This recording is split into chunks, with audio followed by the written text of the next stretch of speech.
Coach Corey Wayne, and this is my video coaching newsletter. And the topic of this newsletter is going to be Life is Short. Well, I've got a quote that I want to share with you, and this is from Chinese Proverbs. A single conversation across the table with a wise man is worth a month's study of books. Now, I saw an article the other day. It was on businessinsider.com. Obviously, being a life coach, anytime I read something that's about quality of life or applying wisdom of people that have kind of gone before you have, what was really cool about this article is there's a book that came out called 30 Lessons for Living, Tried and True Advice from the Wisest Americans. And so it was really cool is this particular author who wrote the book, what he did was he interviewed 1,500 people that were age 70 years old to 100 plus. And he basically wanted to know, what have you learned in life? What is the greatest wisdom that you can share with maybe younger people or people that haven't accomplished as much or aren't as far along in their path or their life, so to speak, as you are. And so it's really cool. So here it is, you get the wisdom of 1,500 people that have lived anywhere from 7 to 10 decades plus on this planet. Because I talk about this a lot. If you want to be successful in something, the idea is to study other people who are already successful at what it is that you want to accomplish, apply what you learned from them, and therefore you'll get the same results. And so the first thing, we're going to go through the top 5 things that these people said. And so the first thing is, remember that life is short. And the second one is, what do you do for a career? And this is interesting.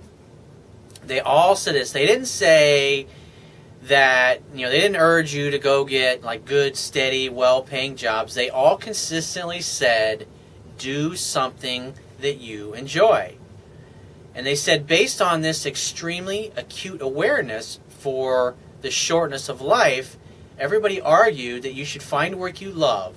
Work ought to be chosen for its intrinsic value and for its sense of enjoyment and for its sense of purpose. Life was much too short to spend it doing something that you don't like, even for a few years. Isn't that fascinating? I say it all the time. He's like, because people get to the end of their life, you don't want to be sitting there laying on your deathbed thinking, oh, gee, I wish I would have taken more risks. I wish I'd have started that business that I always wanted, that I had a passion for. Because when you're at the end of your life, it's like you're pretty much out of time at that point. And so the third most important piece of wisdom is regarding healthy living. They said, treat your body like you're going to need it for 100 years. The elderly added, understand that, and this is really fascinating, understand that modern medical technology means that people with unhealthy lifestyles are sentencing themselves to 20, 30, or 40 years of chronic illness. And I talk a lot about health and applying the principles that Dr. Young teaches in his book called The pH Miracle. I wrote about, I juice vegetables. I look at what, over the past 15 years, what eating healthy and exercising properly has done for me. I don't get sick anymore. I don't have the flu. I don't get hay fever. I don't have allergies anymore. I don't have skin rashes. I don't have skin problems. I'm not overweight. I'm not constipated. I never get sick anymore. And when I was, for the first 2.5 decades, almost the first 3 decades of my life, I was sick 2-3 times a year. I got the flu at least twice a year. And, I was constantly, constipated a lot. The quality of my life is 1,000 times better now than it was when I was in my early 30s. It's pretty amazing. It's learning to apply the subtle differences that make the difference. Just some simple principles with exercise, with diet, with doing cardio exercise, make a huge difference in the quality of your life. Think about it. There's a famous actress that I see, what was her name? Zsa Gabor, very beautiful woman. You see pictures in the 40s and 50s when she became famous. She's 96, and she's sitting in a medical bed all the time. They took her leg off last year, And she's been suffering for a lot of years with physical symptoms. And so you can imagine, it's like what you do today is going to affect the quality of your life 10, 20, 30, 40 years from now. And so the fourth and most important thing that they discussed, or their piece of wisdom that these 1,500 people that were surveyed said, was their biggest regret, which was pointless worrying. They all said unanimously, I wish I had not spent so much time worrying. Isn't that interesting? And the fifth one was regarding happiness. And in other words, don't make your happiness contingent upon certain things. And what's interesting is what they said was younger people tend to be happy if only I had the right job, or I have the right girl in my life, or I have the car that I want, or I live in a nice house, or I live in a nice area, or if I'm healthy, or I have the kind of friends that I want, or if I get to go out on Friday nights and party and get shit-faced, whatever it happens to be, that we tell ourselves, I'll be happy when I get, because happiness, in that particular case, it becomes a moving target. And so it's like, I was talking earlier with one of my clients, like, think about the guys that went to the moon. It's like, how do you fucking top going to the moon? It's like, what do you do after that? How do you top going to the moon? I mean, you know what I'm saying? And so they said their view later on in life is that this has to morph into being happy in spite of things. In other words, because I can't remember the quote, but actually, let me look it up right now. When it comes to happiness, let me see here. There's a quote that basically says, let me see, happy.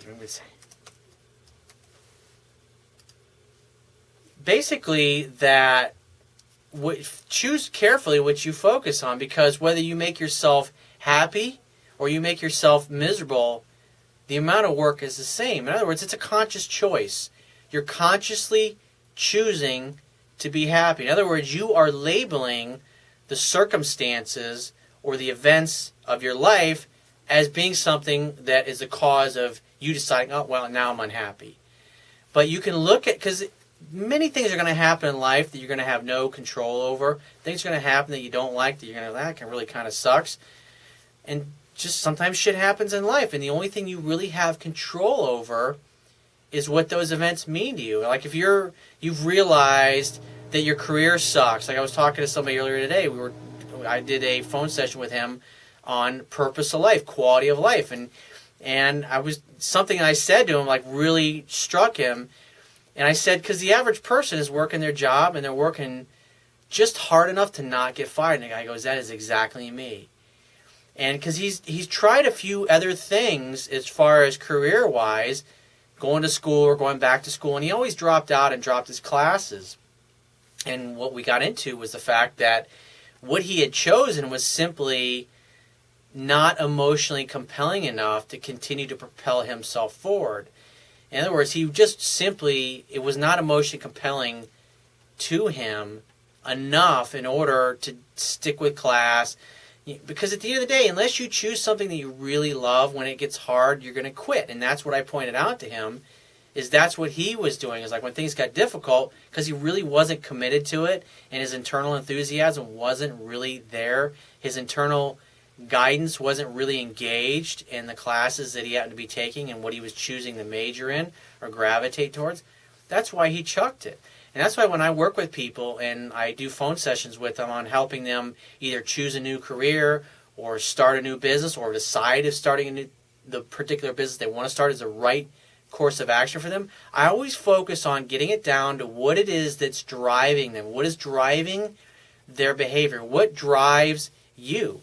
Because in some way, shape, or form, we're all trying to meet what it is our mission, our purpose is in life, and most of us just don't know how to ask the right questions to internally elicit and figure out what it is that's driving you. Because once you figure out what drives you emotionally, like for me as a life coach, what drives me is I want to help people avoid the kind of mistakes and pain and shitty upbringing and crappy family life and environment and struggles and health problems and quality of life issues that I had to overcome in my own life. It's very satisfying to me to take my knowledge and the wisdom that I've learned from other people and applied in my own life and gotten success and share it with somebody and have them watch a video or read my book or read an article, and they're on the other side of the planet and completely change their life, completely turn their relationship around, turn their marriage around, get their girlfriend back, start a business that excites them, that jazzes them, help them lose 50 or 100 pounds. And just, I love doing that. It excites me. And so, like this particular client I was talking to, in the field that he works in now, that's what he experiences. And so without realizing it, with what he's currently working in, he was meeting his needs, he was living out his purpose, but his modality that he was going about it, in other words, the job that he chose to work in, he wasn't making the kind of money that he felt that he deserved. The hours kind of sucked. He didn't have the kind of freedom that he wanted, and it just wasn't compelling to him. And it was like that. It's been like that pretty much from the get-go.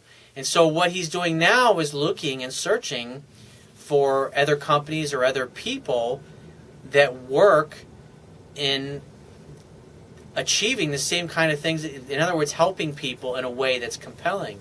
So by going and identifying other people or successful businesses where they're already successfully helping people and making really good money and having the kind of freedom that he'd like to have someday so he can walk away from his job, he can study this success, maybe even potentially go work for those companies, learn their business model, learn how they go about getting customers, learn how they run their company, and then maybe eventually go out and start something similar. Maybe it's a franchise. Maybe he buys a franchise. It's like he won't know that until he starts exploring. But the idea is by modeling the success of other people that are already succeeding at what it is that you want to do, if you apply what they're doing successfully in their own life, in your life yourself, you'll get the same kinds of results.